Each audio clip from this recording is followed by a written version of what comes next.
আসসালামু আলাইকুম। আজকে আমরা জানবো নারীরা কি সুগন্ধি আতর ব্যবহার করতে পারবে। নারীদের সুগন্ধি বা আতর ব্যবহার করা নিয়ে ইসলাম স্পষ্ট নির্দেশনা দিয়েছে। সুগন্ধি ব্যবহার করা মুস্তাহাব। এটি রাসূলুল্লাহ সাল্লাল্লাহু আলাইহি ওয়াসাল্লামের সুন্নত। রাসূলুল্লাহ সাল্লাল্লাহু আলাইহি ওয়াসাল্লাম সুগন্ধি অত্যন্ত পছন্দ করতেন, নিয়মিত এটি ব্যবহার করতেন। পরপুরুষের উপস্থিতিতে বা এমন জায়গায় সুগন্ধি ব্যবহার করে চলাচল করা নারীদের জন্য নিষিদ্ধ। এটি পর্দার লঙ্ঘন হিসেবে গণ্য হয়। হযরত আনাস ইবনে মালিক রাদিয়াল্লাহু আনহু থেকে বর্ণিত একটি হাদিসে বলা হয়েছে, রাসূলুল্লাহ সাল্লাল্লাহু আলাইহি ওয়াসাল্লাম যখন আমাদের দিকে আসতেন তখন তার সুগন্ধির কারণে আমরা আগেই টের পেতাম যে তিনি আসছেন। নারী পুরুষ উভয়ের জন্যই সুগন্ধি ব্যবহার বৈধ। নারীদের ক্ষেত্রে সুগন্ধি ব্যবহার তাদের সাজসজ্জার অন্তর্ভুক্ত, তবে এর জন্য বিশেষ শর্ত রয়েছে। নারীরা ঘরে নিজেদের পরিবারের মাঝে, যেখানে শুধুমাত্র মাহরাম যাদের সঙ্গে বিয়ে হারাম উপস্থিত থাকবে, সেখানে সুগন্ধি ব্যবহার করতে পারে। তবে গায়রে মাহরাম বা পরপুরুষের সামনে সুগন্ধি ব্যবহার করে বের হওয়া ইসলামে নিষেধ।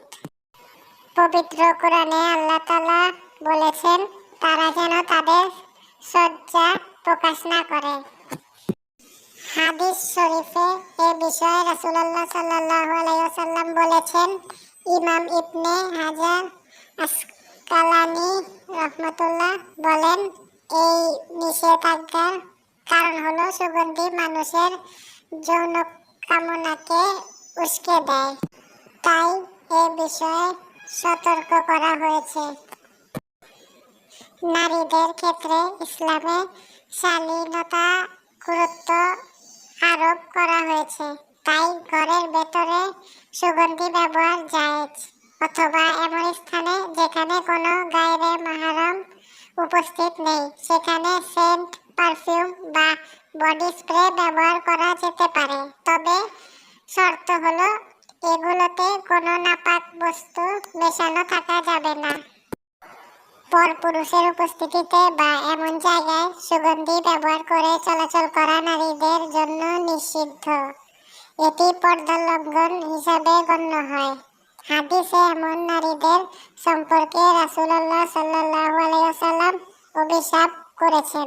তিনি বলেন, প্রত্যেক চক্ষুই ব্যভিচারী।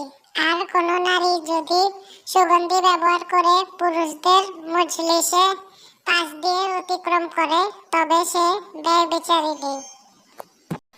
এমনকি ইবাদতের উদ্দেশ্যে মসজিদে গেলেও নারীদের সুগন্ধি ব্যবহার নিষেধ করা হয়েছে।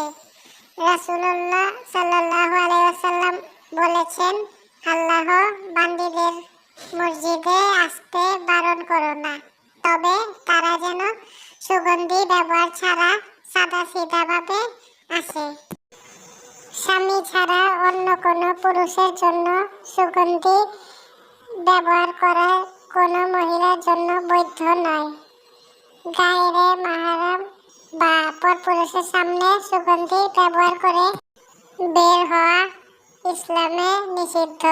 বিশেষ করে পরপুরুষকে আকৃষ্ট করার উদ্দেশ্যে কোনো মেয়ে সুগন্ধি ব্যবহার করলে সে ভালো মেয়ে নয়। মহিলা সুগন্ধি ব্যবহার করবে কেবল নিজের জন্য এবং নিজের স্বামীর জন্য, এবং ঘরে একাকিনী অথবা কেবল মহিলাদের মাঝে থাকলে বা যেখানে শুধুমাত্র মাহরাম যাদের সঙ্গে বিয়ে হারাম উপস্থিত থাকবে, তাহলে সেখানে সুগন্ধি ব্যবহার করতে পারে। সেখানে সুগন্ধি ব্যবহার তার জন্য বৈধ। তো বন্ধুরা, আজকে এই পর্যন্তই।